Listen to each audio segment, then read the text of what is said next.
തറവാട്ടിലാണെങ്കിൽ നമുക്ക് കാണാനായിട്ട് കഴിയുന്നത് അങ്ങനെ ഓണം ആഘോഷിക്കാനായിട്ട് നന്ദുവും കനകയും ഗോവിന്ദനും അനന്തപുരി തറവാട്ടിൽ എത്തുന്നൊരു കാഴ്ചയാണ് കാണാനായിട്ട് കഴിയുക. അതിനെ ചുറ്റിപ്പറ്റി നടക്കുന്ന സന്ദർഭങ്ങളും കാണാൻ സാധിക്കുന്നുണ്ട്. അതായത് നമ്മുടെ മുത്തശ്ശനാണെങ്കിൽ നന്ദുവിനോട് പറയുകയാണ്, മോളെ, നിൻ്റെ വിവാഹം നടക്കാത്തതിൽ, നീ വിവാഹത്തിന് സമ്മതിക്കാത്തതിൽ ഒരുപാട് വിഷമമുള്ള ആൾക്കാർ തന്നെയാണ് ഞങ്ങൾ എന്ന് പറയുന്നു. നീ പെട്ടെന്ന് തന്നെ വിവാഹം കഴിച്ച് നല്ല രീതിയിൽ മുന്നോട്ട് പോകണമെന്ന് തന്നെയാണ് ഞങ്ങളുടെ ആഗ്രഹമെന്നും പറയുന്നു. കഴിഞ്ഞതെല്ലാം മറന്ന് സന്തോഷത്തോടെ മുന്നോട്ട് പോകണമെന്ന് പറയുന്നത് കാണാനായിട്ട് സാധിക്കുന്നുണ്ട്. ഇതേ സമയം നന്ദുവിൻ്റെ മുഖം മാറുന്നു. അപ്പോഴാണെങ്കിൽ നമ്മുടെ കനക പറയുന്നുണ്ട്, നവീമോൻ എല്ലാം അറിഞ്ഞ് ഞങ്ങളുടെ കൂടെ നിൽക്കുന്നുണ്ട്. നന്ദുവിനെ എന്തായാലും ഈ അടുത്ത് തന്നെ വിവാഹം കഴിപ്പിക്കുമെന്ന് പറയുന്നതും കാണാൻ സാധിക്കുന്നുണ്ട്. അപ്പോഴാണെങ്കിൽ മുത്തശ്ശനും വളരെയധികം സന്തോഷമാകുന്നുണ്ട് എന്ന് കാണാം. കാരണം നവീനാണെങ്കിൽ കുടുംബത്തിന് വേണ്ടി ഒരുപാട് കാര്യങ്ങൾ ചെയ്തിട്ടുണ്ടല്ലോ. അതുകൊണ്ട് തന്നെ നവീനെക്കുറിച്ച് മുത്തശ്ശനും നല്ല അഭിപ്രായം തന്നെയാണ് എന്ന് കാണാൻ കഴിയും പ്രേക്ഷകരെ.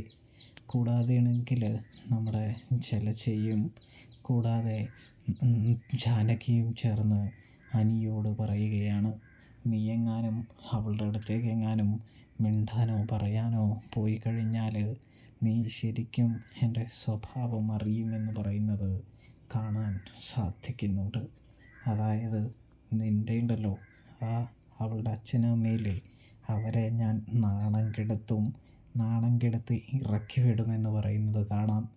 ഇതേ സമയമാണെങ്കിൽ അവരെ ഇവിടെ ഓണം കൂടാനായിട്ട് വന്നതാണെന്നും അച്ഛനും അതായത് മുത്തശ്ശനും മുത്തശ്ശിയും വിളിച്ചിട്ട് വന്നതാണെന്നും അതുകൊണ്ട് ലേശം മാന്യത കാണിക്കണമെന്നും പറയുന്നത് കാണാൻ സാധിക്കുന്നു. തുടർന്നാണെങ്കിൽ നമുക്ക് കാണാൻ കഴിയുന്നത് നയനയാണെങ്കിൽ ഓരോരുത്തർക്ക് അവരുടേതായ മുറിയും കാര്യങ്ങളൊക്കെ കാണിച്ചു കൊടുക്കുന്നതാണ് കാണാൻ സാധിക്കുക കേട്ടോ.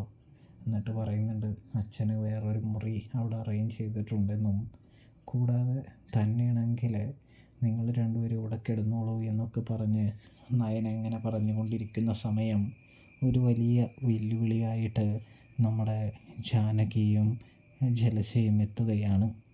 അതായത്, നിൻ്റെ മോളെ ഞങ്ങൾക്ക് വിശ്വാസമൊന്നുമില്ല, എൻ്റെ മോനെ കയ്യും കാലും കാണിച്ച് ചാക്കിട്ട് പിടിക്കാൻ വേണ്ടി നിൻ്റെ മോള് പലതും ചെയ്യും എന്ന് പറയുമ്പോൾ, എൻ്റെ മോള് അങ്ങനെ ചെയ്യുകയൊന്നുമില്ല. എൻ്റെ മോള് സന്തോഷത്തിലാണ് നവീനെ വിവാഹം കഴിക്കുന്നതിൻ്റെ. എന്തായാലും നിങ്ങളുടെ ഇടയിലേക്ക് എൻ്റെ മോള് കടന്നു വരാനായിട്ട് ആഗ്രഹിക്കുന്നില്ല എന്ന് പറയുന്നത് കാണാൻ കഴിയൂട്ടോ. അതുകൊണ്ട് തന്നെ നിങ്ങൾ വിചാരിക്കുന്ന മാതിരി ഒന്നും തന്നെ ഇവിടെ നടക്കാനും പോകുന്നില്ല, സംഭവിക്കാനും പോകുന്നില്ല. ഞാൻ വാക്ക് തരികയാണ് എന്ന് പറയുന്നു. ഇതേ സമയം ജലജ പറയാണ്, നിന്നെ ആര് വിശ്വസിക്കാനാടി? നിൻ്റെ വാക്ക് ആര് വിശ്വസിക്കാനാ?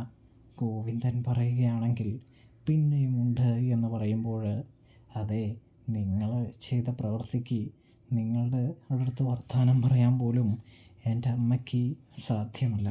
നിങ്ങൾക്ക് ഞങ്ങളുടെ മുൻപിൽ നിൽക്കാൻ പോലുള്ള യോഗ്യതയില്ല എന്ന് പറയുകയാണ്. അല്ലെങ്കിൽ നിങ്ങൾ എന്ന് പറയുന്നു. നിങ്ങളെക്കുറിച്ച് നിങ്ങളുടെ ജീവിതത്തിൽ നടന്ന, നിങ്ങൾ ചെയ്തതുമായ എല്ലാ ചതികളും ഞാനും ആദർശേട്ടനും കണ്ടെത്തിക്കഴിഞ്ഞു എന്ന് പറയുന്നു.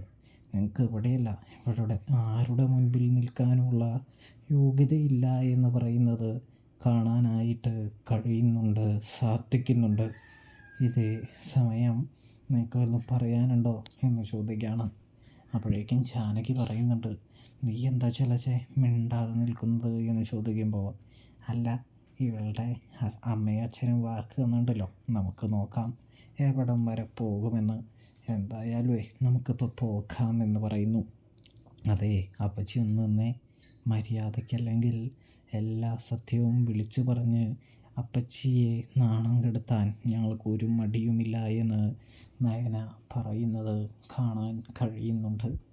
അതോടുകൂടി നമ്മുടെ ചെലച്ചയ്ക്ക് നല്ല പേടിയാകുന്നുണ്ട്. ഇവിടെ കനകയും നമ്മുടെ നവ്യയും സംസാരിച്ചു കൊണ്ടിരിക്കുമ്പോൾ പെട്ടെന്ന് ചെലച്ച അവിടേക്ക് വരികയാണ്. പെട്ടെന്ന് തന്നെ അവർ ഭാവം മാറ്റുകയാണ്, അഭിനയിക്കുകയാണ് എന്ന് കാണാൻ കഴിയും. അതായത് എന്തൊക്കെ പറഞ്ഞാലും ഞാൻ അഭിയെ ഇഷ്ടപ്പെടുകയുള്ളൂ എന്നും അഭിയെ വിശ്വസിക്കുകയുള്ളൂ എന്നും നമ്മുടെ നവ്യ വെളിപ്പെടുത്താണ്. നിങ്ങളുടെയും നിങ്ങളുടെ പുന്നാര മരുമോൻ്റെയും കഥയൊന്നും എനിക്ക് കേൾക്കണ്ട എന്ന് പറയുമ്പോൾ ചെലച്ചയെ കണ്ടതും കനകയും പൊട്ടിത്തെറിക്കുകയാണ് എന്ന് കാണാൻ സാധിക്കും. അപ്പോൾ റിവ്യൂ ഇഷ്ടപ്പെട്ടാൽ സബ്സ്ക്രൈബ് ചെയ്യാനായിട്ട് മറക്കല്ല.